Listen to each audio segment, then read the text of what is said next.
पहला प्रश्न है कि हीलियम परमाणु के बाहरी कक्ष में कुल कितने इलेक्ट्रॉन होते हैं। ऑप्शन ए है 5, ऑप्शन बी है 4, ऑप्शन सी है 3, ऑप्शन डी है 2।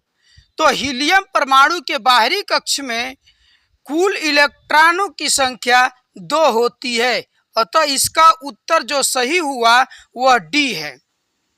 दूसरा क्वेश्चन है कि मानव नेत्र के किस भाग पर प्रतिबिंब बनता है, अर्थात किसी वस्तु का मानव नेत्र के किस भाग पर प्रतिबिंब बनता है।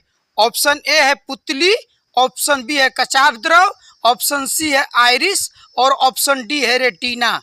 तो इसका सही उत्तर रेटिना है, यानी मानव नेत्र के रेटिना पर किसी वस्तु का प्रतिबिंब बनता है, अतः इसका उत्तर हुआ रेटिना।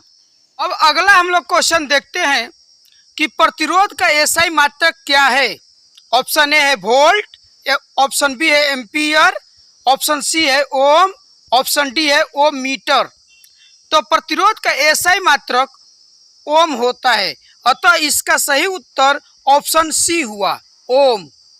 अगला क्वेश्चन है कि शुद्ध जल का पीएच मान कितना होता है। ऑप्शन ए है 4, ऑप्शन बी है 5, ऑप्शन सी है 6 और ऑप्शन सी है 7। तो शुद्ध जल का पीएच मान 7 होता है। अगला क्वेश्चन है मानव रक्त कैसा होता है। ऑप्शन ए है अम्लीय, ऑप्शन बी है क्षारीय, ऑप्शन सी है उदासीन, ऑप्शन डी है इनमें कोई नहीं। तो मानव रक्त जो है क्षारीय होता है, इसका ऑप्शन जो है बी सही हुआ। अगला प्रश्न है वायुमंडल में CO2 कितना % पाया जाता है। ऑप्शन ए है 0.03%, ऑप्शन बी है 3.0% और सी है 0.003% और डी है 0.21%। तो इसका सही उत्तर है कि वायुमंडल में CO2 का मान 0.03% होता है या पाया जाता है, अतः इसका सही उत्तर ए हुआ कि वायुमंडल में CO2 का परसेंट मात्रक 0.03% होता है। अगला सवाल है कि सबसे कठोर तत्व कौन सा है। पहला ऑप्शन ए है ग्रेफाइट, ऑप्शन बी है सोडियम, ऑप्शन सी है हीरा, ऑप्शन डी है सोना। तो दुनिया का सबसे कठोर तत्व जो है हीरा होता है, इसलिए इसका ऑप्शन सी सही है, हीरा। अर्थात दुनिया का सबसे कठोर तत्व हीरा होता है। अगला क्वेश्चन है कि हजामती नाई किस दर्पण का प्रयोग करता है। ऑप्शन ए उत्तल दर्पण, बी समतल दर्पण, सी अवतल दर्पण, डी इनमें से कोई नहीं। तो इसका सही उत्तर है अवतल दर्पण। हजामती नाई अवतल दर्पण का प्रयोग करता है, अतः इसका सही उत्तर सी हुआ। इसके बाद अगला क्वेश्चन है कि मोटर गाड़ियों के साइड मिरर में किस दर्पण का प्रयोग होता है। यानी जो मोटर गाड़ी होती हैं उनके साइड मिरर में किस दर्पण का प्रयोग होता है। पहला है अवतल दर्पण, दूसरा है उत्तल दर्पण, तीसरा है समतल दर्पण और चौथा है यानी कोई नहीं। तो मोटर गाड़ियों के साइड मिरर में उत्तल दर्पण का प्रयोग किया जाता है, तो इसका उत्तर हुआ बी। अगला क्वेश्चन है कि दूर दृष्टि दोष दूर होता है। पहला ऑप्शन ए है उत्तल लेंस से, बी है अवतल लेंस से, सी है उभयोत्तल लेंस से और डी है इनमें से कोई नहीं। तो दूर दृष्टि दोष को दूर करने के लिए हम लोग उत्तल लेंस का प्रयोग करते हैं, अतः ऑप्शन ए सही हुआ कि दूर दृष्टि दोष को उत्तल लेंस से ठीक किया जाता है। अगला क्वेश्चन है कि हमारे आमाशय में कौन सा अम्ल पाया जाता है। ऑप्शन ए है H2SO4, ऑप्शन बी है HCl, ऑप्शन सी है नाइट्रिक अम्ल और ऑप्शन डी है सिट्रिक अम्ल।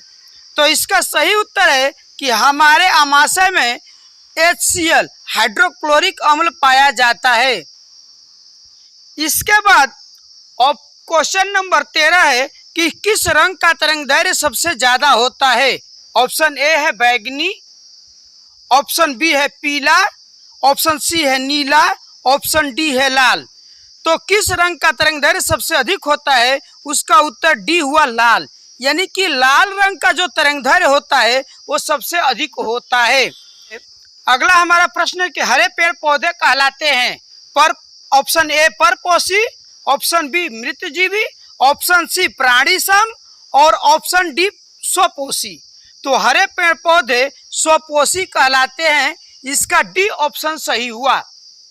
प्रकाश के परावर्तन के कुल कितने नियम होते हैं?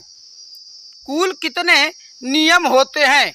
ऑप्शन ए है 2, ऑप्शन बी है 3, ऑप्शन सी है 4, ऑप्शन डी है 5। तो प्रकाश के परावर्तन के कुल 2 नियम होते हैं, अतः इसका ऑप्शन ए सही हुआ। यानी प्रकाश के परावर्तन के कुल 2 नियम होते हैं, ऑप्शन ए सही है। अगला सवाल है कि हरे पेड़ पौधे की पत्तियों में पाया जाता है सोडियम, मैग्नीशियम, पोटेशियम, हरे रंग का पेंट। तो हम लोगों को जानना चाहिए कि हरे पेड़ पौधों की पत्तियों में मैग्नीशियम पाया जाता है, अतः ऑप्शन जो है बी सही हुआ। अगला सवाल है स्वस्थ मनुष्य का निकटतम दृष्टि दूरी कितनी होती है? Option A 25 kilometre, option B है 2.5 किलोमीटर, ऑप्शन सी है 25 सेंटीमीटर और ऑप्शन डी है अनंत।